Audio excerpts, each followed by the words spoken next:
Welcome to my channel unseen fear. کیسے ہیں آپ سب؟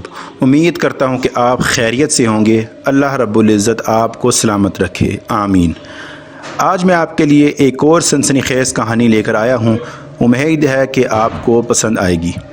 تو بغیر کسی وقفے کے آج کی سنسنی خیز کہانی کو شروع کرتے ہیں۔ ہماری آج کی کہانی ایک لڑکے کے بارے میں ہے جو جنگل کے ایک کنارے پر واقع اپنی پرانی جھونپڑی میں اکیلا رہتا تھا۔ اس لڑکے کا نام عمر تھا۔ اس کے والدین کا انتقال ہو چکا تھا اور وہ اپنی زمینوں کی دیکھ بھال خود کرتا تھا، مگر کچھ دنوں سے اسے ایسا محسوس ہونے لگا تھا کہ وہ اکیلا نہیں ہے۔ رات کے سناٹے میں کسی کی سرگوشیاں سنائی دیتی، دروازے پر ہلکی سی دستک محسوس ہوتی، اور سب سے خوفناک وہ سایہ تھا جو ہر رات جھونپڑی کے باہر دکھائی دیتا تھا۔ پہلی بار عمر نے سائے کو اس رات محسوس کیا جب وہ جنگل سے لکڑیاں لے کر آ رہا تھا۔ چاند کی مدھم سی روشنی میں اسے محسوس ہوا کہ کوئی اس کا پیچھا کر رہا ہے۔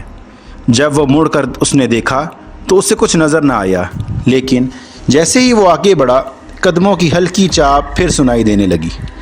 ایک رات جب چاندنی میں دھند پھیلی ہوئی تھی، عمر لکڑی کے پرانے پلنگ پر لیٹا نیند کی کوشش کر رہا تھا کہ اچانک دروازے پر دستک ہوئی۔ اس کا دل زور زور سے دھڑکنے لگا۔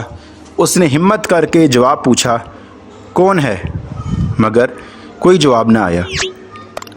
تھوڑی دیر بعد دستک دوبارہ ہوئی۔ عمر نے کانپتے ہاتھوں سے چراغ جلایا اور دروازے کے قریب آیا۔ جیسے ہی اس نے دروازہ کھولا، باہر کوئی نہیں تھا، لیکن پھر اس کی نظر جھونپڑی کے سامنے درخت کے نیچے پڑی، جہاں ایک سیاہ سایہ کھڑا تھا۔ وہ انسانی شکل میں تھا، مگر اس کا کوئی چہرہ نہیں تھا، بس اندھیرا ہی اندھیرا تھا۔ عمر کے جسم میں سنسنی دوڑ گئی۔ وہ پیچھے ہٹا، مگر اس کے قدم زمین نے جگڑ لیے۔ سایہ آہستہ آہستہ اس کی طرف بڑھنے لگا۔ خوف کی شدت سے اس کے ہاتھ پیر سن ہو گئے۔ تم کون ہو؟ عمر نے ہمت کر کے چیخ کر پوچھا، مگر سایہ خاموش رہا۔ پھر اچانک سایہ نے ایک جھٹکے سے حرکت میں آیا اور اس کے بالکل سامنے آ کر کھڑا ہو گیا۔ ایک دم سے جھونپڑی کے چراغ بجھ گیا اور ہر طرف تاریکی چھا گئی۔ عمر پسینے میں شرابور بستر سے اٹھا۔ وہ یہ سمجھنے کی کوشش کر رہا تھا کہ یہ کوئی خواب ہے یا کوئی حقیقت ہے، لیکن اس کے کمرے میں موجود ہر چیز اپنی جگہ سے ہلی ہوئی تھی، جیسے کوئی وہاں آیا ہو۔ خوف کی شدت سے اس کا دل زور زور سے دھڑک رہا تھا۔ اگلے چند دنوں میں یہ واقعات بڑھنے لگے۔ کبھی دروازہ خود بخود کھل جاتا، کبھی کسی کے چلنے کی آواز آتی، تو کبھی یہ لگتا کہ سایہ اس کے سرہانے پہ کھڑا ہے۔ عمر نے فیصلہ کیا کہ وہ اس سائے کے راز سے پردہ اٹھا کر رہے گا۔ اس نے چراغ جلایا اور باہر نکل گیا۔ جنگل میں ہوا سرد آنے لگی اور ہر چیز پر ایک غیر معمولی خاموشی طاری تھی۔ اچانک اسے درختوں کے سائے میں ایک سایہ حرکت دیتا ہوا دکھائی دیا۔ اس بار وہ حرکت نہیں کر رہا تھا، بلکہ وہیں کھڑا تھا، جیسے عمر کا انتظار کر رہا ہو۔ عمر نے لرزتی ہوئی آواز میں پوچھا، تو کون ہے اور کیا چاہتا ہے؟ اس بار سائے نے حرکت کی۔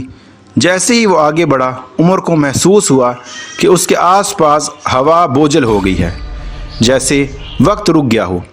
اچانک سائے میں ہوا تحلیل ہو گیا اور ہوا میں سایہ بھی تحلیل ہو گیا، مگر اس کی سرگوشیاں عمر کے کانوں میں گونجتی رہیں، یہ جگہ میری ہے، ہمیشہ سے اور ہمیشہ میری رہے گی۔